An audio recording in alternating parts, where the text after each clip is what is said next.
Merci de rester fidèle au programme de la TSTV. Il est 20 heures, c'est l'heure du journal. Tout de suite, les titres. À quelques jours du mois de Ramadan, l'eau est introuvable dans plusieurs quartiers de Touba depuis des semaines à cause des pannes de forage. Reportage de notre correspondant à suivre.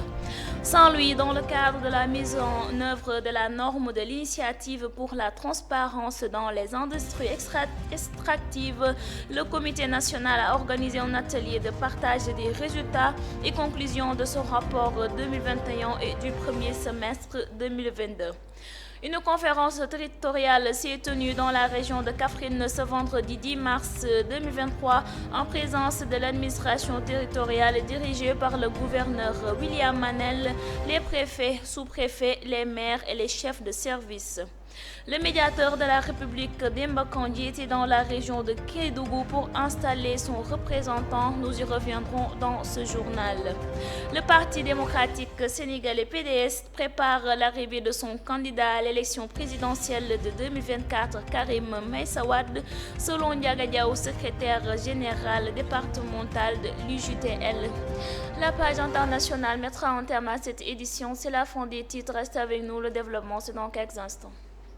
mbokk yi juróom-ñetti waxtu moo jot waxtu wi ñeel xibaar yi ci kàllaamay Kocc li gën a fës ñu dooree ko ak ñàkkum ndox ba am ca Touba ay fan ñu koy dund ña fa yeewoo nag ca diwaanu Ndaam ak Daaru Marnaan daal di nañ naqarlu bi la situation ñu koy dund Medoune Diaw daal di nañ si defal ab reportage. Comité national bu ITE doon nañ fësal seen rapport 2021 doon ci waxtaanee lu ñeel ressources minières gazières ak it pétrolière ñu wutali ca Kaffrine ak gouverneur ba di William Manel amal nañ ab lël sekku ko ak préfet ak it sous-préfet ak it jaraaf yeeg chef de service yi nekk ca Kaffrine dañ ko gën a leeral ci biir xibaar yi.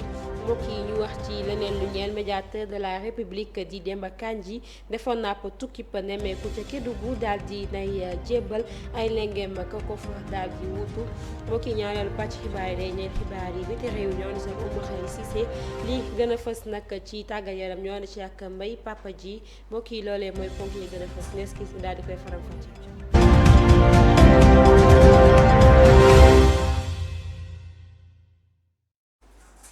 À quelques jours du mois de Ramadan, l'eau est introuvable dans plusieurs quartiers de Touba depuis des semaines à cause des pannes de forage. C'est ce que dénoncent les populations de Ndam et d'Aroumounan. Ils interpellent les autorités compétentes pour une solution définitive dans les meilleurs délais. C'est un reportage signé Medoune Diaw. root ba sonn voilà dañoo root ba sonn te lii nag dafa yàgg ci Daaru Marnaan ci quartier boo xamante si bokk na ci premier village yi nga xamante si moo njëkk ci Touba. Plusieurs quartiers de Touba n'ont plus accès à l'eau pratiquement depuis une semaine à cause des pannes de forage. À Ndamatou, un quartier de la cité religieuse, les femmes sont à la recherche du liquide précieux. màggalu Touba nii la ñuy jàppoo dañuy root ba gan gu fi ñëw da ngay teel a ñibbi boo fi naroon a am. Même pendant la période du Grand Magal de Touba, on note une pénurie d'eau, une situation très difficile pour les pèlerins. Vraiment, on veut qu'on répare cette panne du forage dans les plus brefs délais. C'est impossible de vivre sans l'eau. kon liñ bëgg nag mooy ku ñu dimbali ci suñ forage bi defaral ñu suñ pompe bi mooy yàqu fi mu ne nii dañuy rooti dëkk ba. On nous a dit que le problème se trouve au niveau de la pompe. Du coup, on est obligé d'aller chercher de l'eau de quartier en quartier chaque jour. Et c'est un sérieux problème. kon nag dañoo bëgg ngeen dimbale ñu ci suñu forage bi mu baax. Darou Marnane, un autre quartier, mais les mêmes difficultés. Ici, l'eau est introuvable selon Cheikh Faye, habitant de la localité. ñun waa Darou Marnane Gueye. Les populations de Darou Marnane, Sonatel et Gujar, ça fait maintenant 3 mois avant même le Magal de Prohan que nos femmes se débrouillent chaque jour pour aller trouver le liquide précieux. Même pas un goutte d'eau venant des robinets de ces quartiers qu'on vient de citer. bismillah ci xibaar yi mbokk yi ay fan yu néew daal di des ci li nga xam ni moo di weeru koor gi ndox daal di ñàkk ca gox-goxaat yu Touba foofee nag ca diwaanu Marnaan ak loolee nag la ñay yeewoo ca diwaanu Ndaam ak Daaru Marnaan di ñaxtu di si woo it ñi nga xam ne ñoo sekk ci wàllu woowee ñu daal si jëra solution ni moo gën a gaawee suñu nattangoo la ca Touba di Medoune Diaw moo ñu si defar ab reportage. root ba sonn voilà dañoo root ba sonn te lii nag dafa yàgg ci Daaru Marnaan ci quartier boo xamante ni si bokk na ci premier village yi nga xamante ni si moo njëkk ci Touba. jafe-jafe ñàkk ndox la quartier yu bëri fii ci Touba di jànkonteel ay bis bi ñu génn fii ci Ndam jigéen ñi fii nekk ñi ngi woote wàllu ngir ku leen dimbali saafara leen seen jàngoro jooju. màggalu Touba nii la ñuy jàppoo dañuy root ba gan gu fi ñëw da ngay teel a ñibbi boo fi naroon a am une semaine sax da ngay teel a ñibbi kon nag li ñu bëgg suñu doxu ñaxtu bi li ko waral mooy ndox lañ bëgg dañoo bëgg ndox ci boppam. suñu xale yi jàngeetuñu ñi doon jàng ci daara yi dematuñ ñi doon jàng ci école yi dematuñ kon liñ bëgg nag mooy ku ñu dimbali ci suñ forage bi defaral ñu suñ pompe bi. pompe bi mooy yàqu fi mu ne nii dañuy rooti dëkk ba koñ dañuy yenu ba suñ baat yi di métti talatuñoo lekk talatuñoo naan mënatuñoo jox suñ doom yi ñu lekk ndax amuñ ndox muñ ko toggee amuñ ndox muñ fóotee kon nag dañoo bëgg ngeen dimbali ñu ci suñu forage bi mu baax. beneen quartier ci Touba di Daaru Marnaan fii moom itam gis fi ndox jafe na lool. ñun waa Daaru Marnaan Gueye Pencum Mbaye Gueye ba barabu suñu affaire bi ba terrasse ba Pencum Mbaye Wade ba Guy Siyaar ba Sonatel suñ jigéen ñaa ngi nii boobu ba léegi depuis 3 mois avant ñuy màggal Porokhane ba léegi ñu ngi root robinet yi fi doon xellee kës néew yëpp tëj na amatul toq ndox.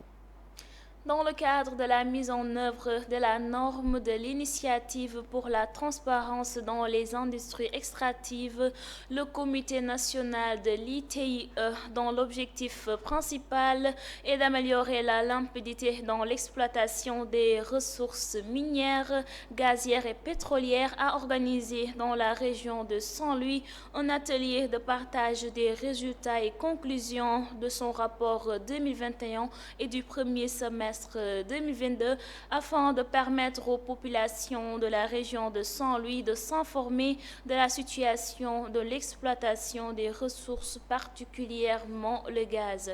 Nous écoutons Mamadou Diop, adjoint au gouverneur de la région de Saint-Louis, au micro de Sophie Dramé. En 2021, les minières gazières et pétrolières ont généré au Sénégal, pour l'État, 223,15 milliards de francs CFA, dont 206 milliards ont été affectés au budget de l'État. Le rapport a montré également que les ressources extractives contribuent à hauteur de 4,90% du PIB, mais aussi contribuent à hauteur de 7,94% des recettes de l'État et représentent environ 38% et quelques des exportations de l'État. Donc, c'est une manne financière extrêmement importante. Donc, on sait que les ressources extractives peuvent nous valoir beaucoup de satisfaction en termes de développement, mais aussi en termes d'amélioration des conditions de vie et des populations. Mais d'un autre côté, on sait également que les ressources minières, gazières et pétrolières peuvent être source de beaucoup de problèmes si elles sont mal gérées. Et l'un des signes d'une mauvaise gestion, c'est l'absence de transparence. Cette absence de transparence qui détruit, en tout cas, affaiblit la relation de confiance qui devait exister entre l'État, chargé de la gestion de ses ressources, les sociétés exploitantes chargées de leur mise en valeur et les populations qui sont en réalité les véritables propriétaires de ces ressources naturelles selon les termes de l'article 25-1 de la Constitution et qui devait être en réalité le destinataire final des ressources financières générées par ces ressources. Donc, il est bien que les populations de la région de Saint-Louis soient préparées, soient informées de la situation de l'exploitation, donc des ressources minières, gazières et pétrolières d'une manière générale, et particulièrement de l'exploitation du gaz dans la région de Saint-Louis, pour que les populations puissent savoir ce qu'elles sont en droit d'attendre par rapport à tout cela, pour que les collectivités territoriales également puissent savoir ce qui leur revient de droit par rapport aux ressources financières. mbokki comité national bu ITIE doon nañu fësal seen rapport 2021 doon waxtaanee ci lu jëm ressources minières gazières ak it pétrolières ca diwaanu Saint-Louis lañ ko doon amalee nag mu nekk ab ndaje waxtaanee ci it li nga xam ni moo di seen semestre bi njëkk ci 2022 bi ñu daal di génn li ko wund nag moo di ñu informé ñi nga xam ni ñoo di population bu région wu Saint-Louis ci situation yi nga xamante ne ni moo di li nga xam ni moo di exploitation ressources yooyu Mamadou Diop di adjoint au gouverneur bu Saint-Louis mu àddu ci micro Sophie Dramé. rapport bi wane na ne bi nga xamante ne bi moom lañ doon partagé wu tey wane na ne pour année 2021 lu toll si 223,15 milliards génn nañ ko si ay ressources financières jëm si état bi te les 206 milliards daanaka si budget état bi la dem pour réaliser li ñuy woowe politique bi nga xamante ni moo ñu permettre ñu am maanaam développement bi ñu soxla.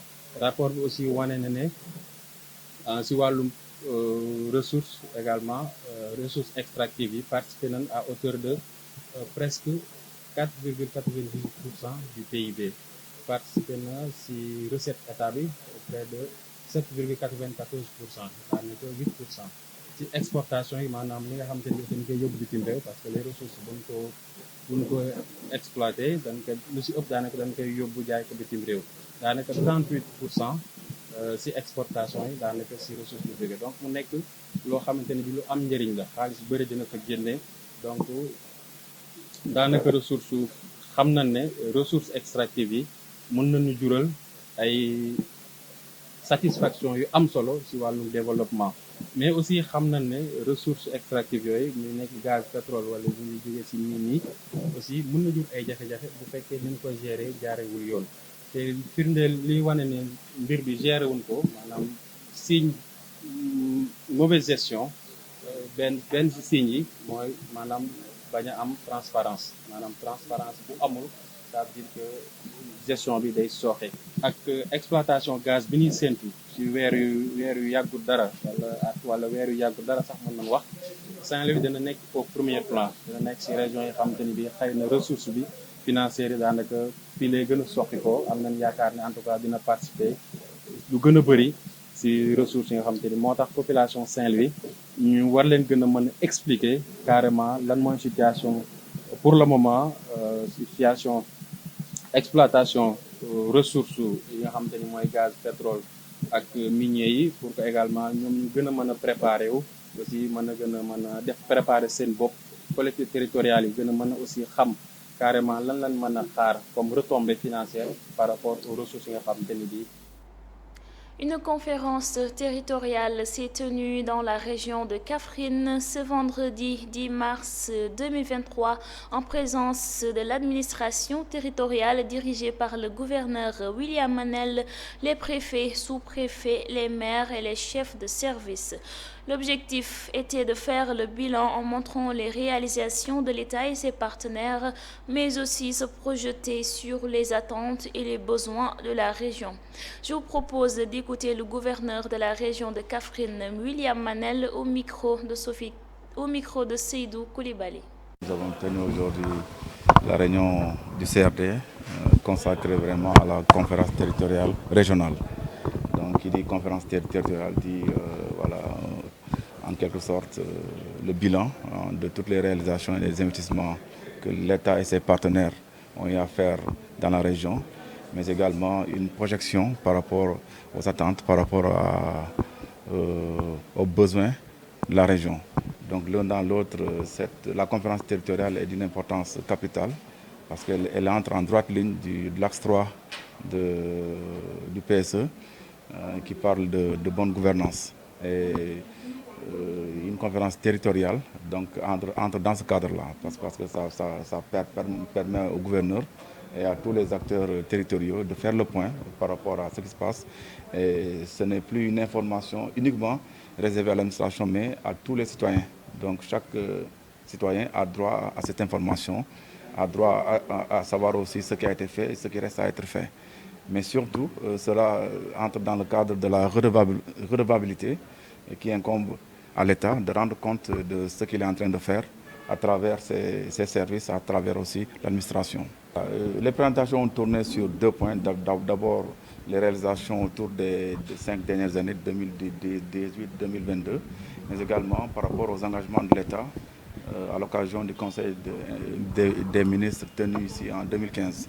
Donc l'un dans l'autre, on peut retenir que beaucoup de choses ont été faites, beaucoup de réalisations ont été faites dans la région, surtout si on s'en tient aux engagements pris par l'État du Sénégal en 2015. L'État avait pris la décision d'injecter 207 milliards dans la région. Aujourd'hui, on est à plus de 190 000 milliards qui ont été injectés comme réalisation, comme investissement dans la région. Cela montre que vraiment l'État a tenu ses engagements à 91,8%. Cela vraiment, c'est un taux très très satisfaisant. Les attentes sont toujours là. Vous savez, nous sommes toujours confrontés, en tout cas, à des problèmes d'approvisionnement en eau dans certaines localités, malgré tous les investissements que l'État a eu à faire dans la région. Des problèmes aussi d'électricité, surtout l'électrification rurale, mais également d'électricité tout court, parce que même ici à Kaffrine, on a quelques difficultés. Donc cela aussi nous pousse à croire que nous avons besoin aussi d'infrastructures, en tout cas structurantes. mbokk yi gouverneur bu Kaffrine di William Malel amaloon na ab la sekk koog ñi nga xam ni ñoo di préfet yeeg sous-préfet yi ba ci sax jaraaf yi ak it ñi nga xam ni ñoo di chef de service yi foofu ca diwaanu Kaffrine ci noonu li wund nag boobu leen ndaje moo di waxtaanee ci lu jëm ci ay réalisation état du Sénégal amal ca dëkk boobee waaye it ci ay projet yi ñu tëral ngir mën a jëmale kanam région wu Kaffrine ci noonu ñu daal di teew lu gouverneur William Manel ci micro Seydou Coulibaly. Noonu def lu am solo la ñu koy tuddee conférence territoriale régionale mooy bërëb bi nga xam ne ndaje bi nga xam ne daal vraiment dajale na ñëpp ci ginnaaw gouverneur ci wetu gouverneur muy préfet yi sous-préfet yi président du conseil départemental yi maire yi chef de service yi ONG yi projet yi société civile fàttewuñu kenn loolu pour wane ni conférence territoriale dafa bokk ci li ñuy wax bonne gouvernance te ku wax bonne gouvernance sa xel dem ci axe 3 bu PSE muy lu am solo maanaam daal nguur gi bëgg na lépp lu muy def mu méngoog ak li askan wi di xaar ci moom maanaam lu nguur def askan wi war na ko yëg ba tax na bi fi président ñëwee 2015 jot na fi jël ay dogal digoon waa Kaffrine dina fi investir lu toll ci 207 milliards tey bi ñu saytoo liggéey bi juróom-ñaari at ci ginnaaw maanaam tey donc ñu remarqué ni dugal na fi lu toll ni plus de 190 milliards maanaam boo ko xayma ci wàllu taux muy un taux de satisfaction un taux de réalisation de plus de 91,8%. muy taux bu am solo maanaam daal bu fi président digoon fukk yëf maanaam daal juróom-ñeenti jëfe na ko def na ko ci wàllu investissement ci région bi ba tax na vraiment ñu ngi koy rafetlu bu baax a baax mais investissement nguur gi yemul foofu rek parce que tegu na ci yeneen ñeent fukk milliards yu nguur gi dugal tam ci région bi loolu tam boo xayma tam mën nga ci boole lu ONG itam dugal ci wàllu investissement wala lu collectivité territoriale yi dugal ci investissement wala secteur privé bi donc loolu daal boo xayma yëpp daal depuis 2015 nguur gi dugal na fi lu ëpp 307 milliards alors que nguur gi dafa jàppoon ni moom 207 milliards la fi dugal muy investissement yu am solo ba tax na vraiment ñu ngi koy rafetlu mais ñu ngi posé waat yeneen kii doléance parce que voilà ci wàllu ndox mi ci wàllu électricité soxla nañu ay investissement ci wàllu dem ak dikk itam tali yi tout et tout donc vraiment daal ñu ngi gën a ñaax nguur gi daal mu yokk lu muy dugal ci région bi wala rawatina ci wàllu tam infrastructure sociale de base lu mel ni préfecture yi sous-préfecture wala commissariat wala gendarmerie wala service technique yi vraiment ñu tabax leen pour que li ñuy woote Kaffrine une ville moderne vraiment. Je l'annonçais en titre, le médiateur de la République Demba Kandji était dans la région de Kédougou pour installer son représentant. Ce dernier va jouer un rôle d'interface et de facilitation entre l'administration, le citoyen, l'entreprise et toute autre entité investie d'une mission de service public. C'est un jeune diplômé en droit de 29 ans qui a été choisi pour remplacer celle qui était là. Correspondance de Mamadou Cissé. Le médiateur de la République du Sénégal a effectué un déplacement à Kédougou pour installer son représentant ou le délégué du médiateur dans la région de Kédougou. Un jeune diplômé en droit et en développement économique va remplacer à ce poste Madame la médiatrice, Madame Tra, qui était là. Et ce jeune a un mandat de 6 ans non renouvelable. Ce jeune Souleymane Ba, que nous avons recruté avec l'aide et l'appui d'une personne neutre qui a été sélectionnée sur la base de critères objectifs et titulaire d'une licence en sciences économiques d'une université publique. J'insiste bien, il a 29 ans. Il ne travaille pas. Nous lui offrons la chance de mettre son savoir à la disposition de ses compatriotes de Kédougou, en collectionnant, en recueillant leurs réclamations et en nous les transférant à l'État. C'est nous qui apprécions à Dakar. Souleymane Ba est le délégué du médiateur, mais son mandat se limite à recueillir les réclamations et à nous les La transférer. cérémonie officielle s'est tenue à la grande salle de la mairie de Kédougou, où se trouve son siège. Occasion pour le médiateur de la République du Sénégal de lancer cet important message à l'endroit de tous. Il disposera d'un bureau que le médiateur de la République a équipé. Il disposera d'un salaire. Qu'on viendrait avec moi, qu'on ne dit pas il gagnera tant. Ça, c'est entre lui et la médiature. Mais il gagnera un salaire décent qui lui permettra de faire le travail. Je ne veux pas qu'il languisse dans cette fonction. Je ne veux pas qu'il passe son temps à ne faire que ça. Je veux lui donner la chance, à travers cet emploi, d'aller vers les emplois qui correspondent à ses formations et à sa vocation, pour laisser rapidement la place à un autre jeune de Kédougou qui viendra faire la même chose. Mon option, c'est de faire travailler les diplômés qui sont en âge d'entrée en activité. Il est jeune et les préoccupations des jeunes en direction de l'administration sont nombreuses. Il est très outillé et il a le profil pour capter ces jeunes et pour recueillir leurs délais. Une nouvelle vivement saluée par l'adjoint au gouverneur chargé des affaires administratives, Ahmadou Salmon Fall, qui était en compagnie de plusieurs chefs de services régionaux, départementaux, des forces de défense et de sécurité, des imams, des abbés, mais aussi des différents délégués de quartier de la commune de Kédougou, mais aussi de quelques chefs de village venus assister à l'installation du délégué du médiateur de la République à Kédougou. Kédougou, Mamadou Cissé.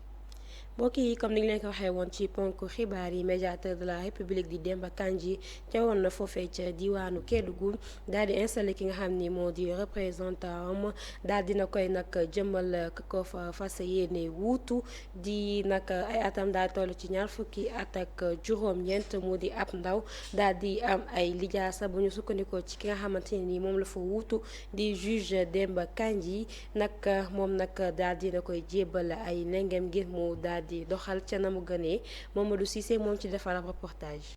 Médiateur de la République Sénégal jotoon na ñëw fii ci diwaan Kédougou ngir installer représentant fii ci diwaan bile mu doon benn jeune bu am diplôme ci wàllu droit waaye tamit ci développement économique moom dina wuutu kii di Madame Tra nekkoon médiatrice fii ci diwaan Kédougou médiateur bu bees bi nag am na mandat bu 6 ans non renouvelable. maa ngi leen di sant di leen gërëm. Kédougou ñëw nañu tontu si ma ci kaw bi ma ñëwee gana si leen ñëw nañu wuy si ma maa ngi ciy gërëm waa Kédougou di ci bëgg lii ma def tey mooy indi fii Kédougou institution médiateur de la République mu gën a jege population yi ma ubbi fi bureau ci baaxu maire bi ak intelligence su maire bi ñu ubbi fi bureau ma équipé ko recruter fi ndaw loo xam ne fii ci Kédougou laa ko recruter ci ay CV yu bëri installé ko yaakaar naa tam may ko chance parce que musul liggéey te loolu defuma ko pour mu nekk mu noon liggéeyam mu naan délégué du médiateur bu ma sañoon fii ak 6 mois mu am beneen liggéey keneen ñëw place am mais dinaa ko jox chance am pour xelam dal mu yóotu li nga xam ne moo tolloo ak ma xamam parce que kii am na licence sciences éco ci université publique du Sénégal yi te am na lu gën a tolloo ak dayoom loolu laa def tey moom laa bëgg a def feneen ak feneen bu mu ko yàlla may. bu njëkk ay mag lañ doon jël ñu retraite léegi man ndaw yi laay def yàlla buñ ma war yàlla bu ma ci juum loolu la rek bu ndaw yi réussir day daal di réussir parce que ay moroomam ñooy nekk fii ci mbedd mi di kaas liggéey bu ñu amee liggéey bu ñu ñëwee ci médiateur dina baax trop. cérémonie officielle bi nag ñu ngi ko amalee fële ci grande salle de délibération bu mairie bu Kédougou te ñu fàttali foofu tamit le bureau médiateur bu bees bi foofu la nekk occasion pour médiateur de la République du Sénégal di sànni kaddu yi. waaw dinaa fexe ba ni ma ñëwee Kédougou maa ngi waaj a dem Matam sama beneen partenariat lay def Matam ak bu ma ko mënee te loolu laa gën a jege ki yore département bi. moom mooy élu départemental bi moom laa bëgg a defal partenariat ou régional départemental ou régional moom laa bëgg a defal partenariat ubbi fa bureau parce que fa Matam am na ay jeunes ñu ko soxla am na ay population yoo xam ne bëgg naa leen gën a jege ñi nga xam ne ñoo gën a excentré laa bëgg a liggéeyal avant may dem ci centre mais ni ma ko def yëpp format bi mooy sama option. nouvelle bi nag gouverneur adjoint chargé des affaires administratives Ahmadou Salmon Fall jota nag rafetlu bu baax initiative bile moom nag dafa àndoon ak ay chefs de services régionaux départementaux yu bëri waaye tamit ay forces de défense et de sécurité ak ay imam abbé tamit ay chefs de quartier ak ay délégués ñëwoon teewee ci installation représentant médiateur de la République fii ci diwaan Kédougou Mamadou. Le Parti démocratique sénégalais PDS prépare l'arrivée de son candidat à l'élection présidentielle de 2024, Karim Meïssa Wade. Selon Ndiaga Diaw, secrétaire général départemental de l'UJTL, Union des jeunesses travaillistes et libérales de Thiès, et secrétaire général du PDS à Thiès-Ouest, leur candidat est apte à diriger le Sénégal. Je vous propose de l'écouter. Notre candidat pour l'élection présidentielle de 2024, c'est effectivement M. Karim Wade, que nous avons investi depuis 2019 et nous travaillons dans ce sens. Là, nous sommes en train de monter nos secteurs dans les différents quartiers de Thiès, dans tout le département et au niveau national même. Nous allons vers des renouvellements et là, le processus se passe très bien et les militants sont en train d'acheter leurs cartes. Et à partir du 15 mars, on va commencer à structurer les sections, toutes les sections du Sénégal, après les fédérations, après on va faire les conventions régionales, puis on ira au niveau national. Et ça va être sanctionné par un congrès qui va investir le candidat Karim Wade, qui sera bientôt au Sénégal. Et à partir de là, on attaque les élections présidentielles. Pour se présenter à l'élection présidentielle, il faut avoir une représentativité au niveau national et dans le diaspora. Alors, pour ce qui concerne le niveau national, comme je vous l'ai dit tantôt, nous sommes en train de placer les cartes. Et l'objectif, c'est de vendre 1 500 000 cartes au niveau national. Rien qu'à Thiès, nous avons dépassé les 50 000 cartes. Alors, si chaque département fait de même, nous pensons vraiment que dès le premier tour, Inch'Allah, le candidat Karim Wade va passer avec plus de 60% des voix. Parti démocratique sénégalais di PDS ñu ngi waajal seen ñëw candidat bi di Karim Meïssa Wade ci noonu nag bu ñu sukkandikoo ci nga xam ni moo di Ndiaga Diaw di secrétaire général départemental bu UGTL waaye it nekk secrétaire général départemental bu secrétaire général bu PDS fii ci diwaanu Thiès Ouest seen candidat nag pare na ngir li nga xamante ni moo di njiite réew ba Sénégal ñu daal di teewlu ay kàddu. Candidat PDS ci élection 2024 yi Karim Wade la nga xamante ni ñun daanaka bi ñu eggalee élection 2019 yi ca suba ga la ñu jàpp ne Karim Wade moom la ñuy samp pour mu nekk suñu candidat en 2024. alors ci loolu la ñu nekk di ci liggéey jamono yi may wax ak yow ñu ngi nekk di di placer suñuy carte pour defar suñuy structure mu dëgër parce que soo bëggee dem ci ay élection présidentielle bëgg ko gagner da nga war a fu ci ne ci réew mi nga am fa ay bànqaas yu dëgër yoo xamante ni ci la ñuy mën a sukkandiku mu nekk benn levier bu leer pour que bu ñu demee ci élection ñu mën ko gagner alors ci loolu la ñu nekk am nañu yéene jaay 1,5 million cartes yi nga xamante ni dañ koy jaay au niveau national nga xamante ni suba bu ñu demoon élection Karim Wade dafay jàll ak plus de 60% des voix donc ci loolu la ñu nekk placé nañu à Thiès rien que pour Thiès jaay nañ fi plus de 50 000 cartes on a monté des centaines de secteurs et liggéey boobu aussi mooy am un peu partout dans le Sénégal ak ci diaspora bi c'est ça donc Karim Wade mooy suñu candidat ci élection yi ñu jëm. bien sûr ñu ngi jël matuwaay yi parce que bala nga ni naam ne fa bëri na fi ñoo xam ne dañuy nekk candidat dem élection mais ay 1% ay 0% la ñu am le PDS am na appareil am na levier bu mag bi nga xamante ni tey donte ne perte na pouvoir bi en 2012 saa yu ñu demee élection suñu électorat day gën a yéeg loolu nag mooy wane ne sénégalais yi ñoom ñoo ñu fi jëlee woon waaye rëccu nañ le fait que ñu jëlee woon ñu fi donc ñu ngi def seen kéemtalaay kàttan pour que PDS dellu si waat aux commandes alors loolu nag dañ ci sant yàlla continuer liggéey bi góor nga gën a góorgóorlu ba nga xamante ni bu Karim Wade di ñëwee day fekk lépp pare na ñu dem élection rek gagné ko ci premier tour bi avec plus de 60% des voix. Place à l'actualité hors de nos frontières en compagnie de Oumoul Khairi Cissé. Démarrons l'actualité hors de nos frontières avec la pandémie Covid-19 au Japon. L'archipel est un des derniers pays du monde à assouplir sa réglementation à la matière. 3 ans après le début de la pandémie, la presse salue un lundi historique. Les Japonais vont enfin pouvoir ôter leurs masques. Désormais, la décision de le porter ou pas est laissée au libre choix de chacun, que ce soit à l'intérieur ou à l'extérieur. Des aplégeants dans l'archipel avant la pandémie, notamment lors des périodes de grippe saisonnière ou d'allergie. L'actualité se poursuit au Bénin. Le chef de l'État nigérien Mohamed Bazoum entame ce lundi 13 mars une visite officielle de 48 heures au Bénin. Plusieurs membres de son gouvernement l'accompagnent. L'économie et les questions de sécurité sont à l'ordre du jour. Bouclons la page internationale avec le réseau électrique américain ciblé par des terroristes nationaux et groupes d'extrême droite. Un couple est comparé vendredi 10 mars devant la justice américaine pour avoir planifié des attaques d'installations électriques autour de la ville de Baltimore dans le Maryland. Brandon Russell, 27 ans, et Sarah Clon-Daniel, 34 ans, risquent jusqu'à 20 ans de prison s'ils sont reconnus coupables. C'était tout pour la page internationale. Merci.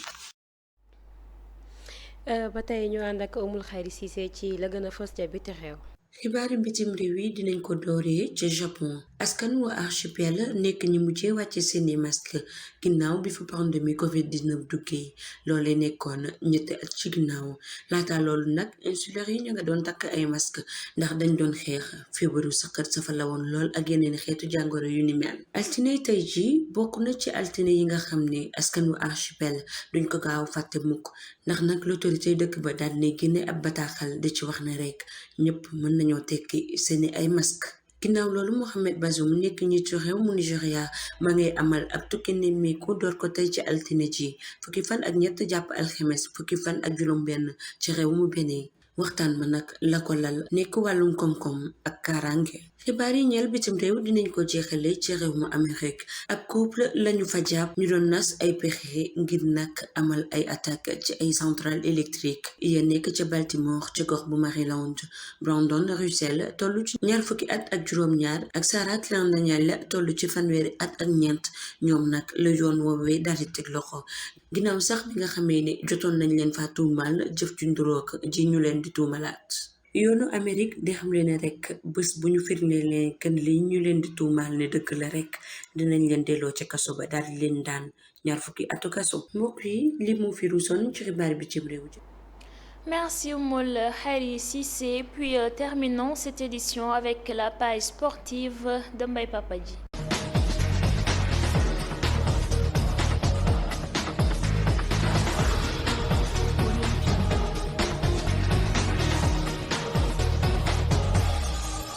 Les Lionceaux de la Teranga ont remporté la finale de la CAN U20 en battant samedi dernier la Gambie. 2-1, c'est le premier titre du Sénégal dans la compétition après 3 échecs en finale. Le Sénégal est décidément la nation forte du continent africain. Après la CAN 2022 et le CHAN 2023, la CAN U20 prend-elle aussi la direction de Dakar. Le match disputé dans le stade international du Caire en Égypte promettait d'être serré entre les deux meilleures défenses de la compétition. Mais l'attaque sénégalaise, la meilleure de cette édition, a fait plier la défense gambienne dès la 6e minute sur une tête de Mamor Faye qui devançait le gardien adverse, une ouverture du score qui venait concrétiser le bon début de match des Lionceaux de la Teranga. En face, les hommes d'Abdoulaye Bodian peinaient à s'approcher des buts d'une équipe sénégalaise qui maîtrisait globalement les débats, solide autour de leur sentinelle Mamadou Lamine Camara. C'est d'ailleurs ce dernier qui a fait le break à la 56e minute, de la tête lui aussi, suite à un corner. La Gambie qui n'a pas cadré un seul tir lors de ce derby de l'Afrique de l'Ouest, jetait ensuite ses dernières forces dans la bataille, sans jamais réellement mettre en déroute la défense sénégalaise. Le Sénégal conclut en beauté un tournoi parfait qu'il a vu gagner toutes ses rencontres sans encaisser le moindre but. Les poulains du coach Malick Daf mettent fin à la malédiction après 3 échecs en finale lors des 4 dernières éditions de la CAN U20.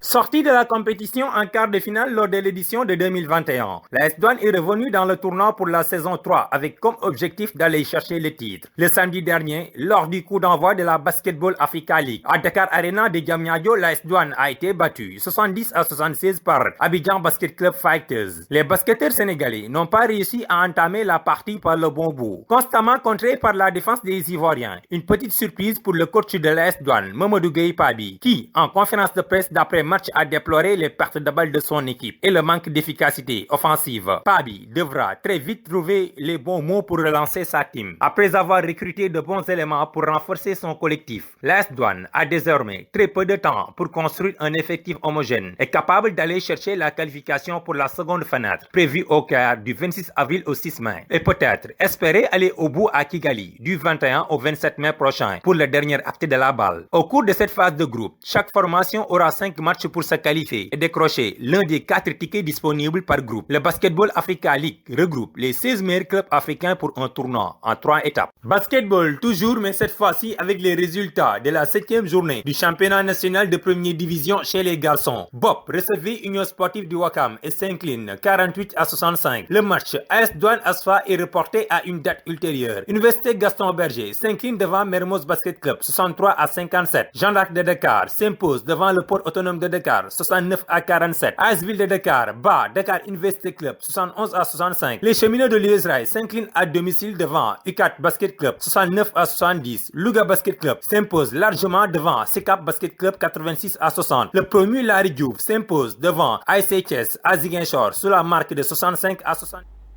mbokk yi ba tey xibaar yi tàggat yaram yi ñoo ànd si ak Mbaye Papa Ji.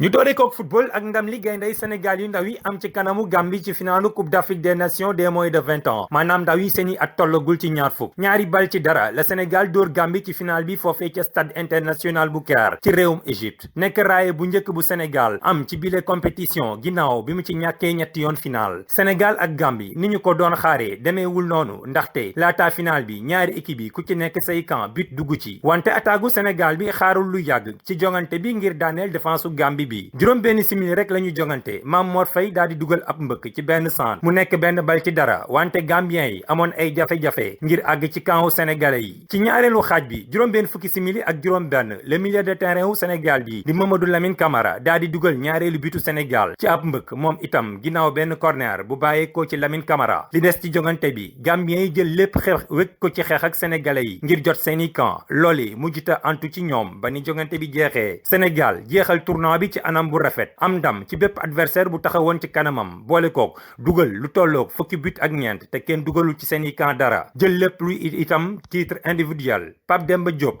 daa di jël meilleur buteur Lamine Camara meilleur joueur kii di Landing Badji daa di jël titre meilleur gardien.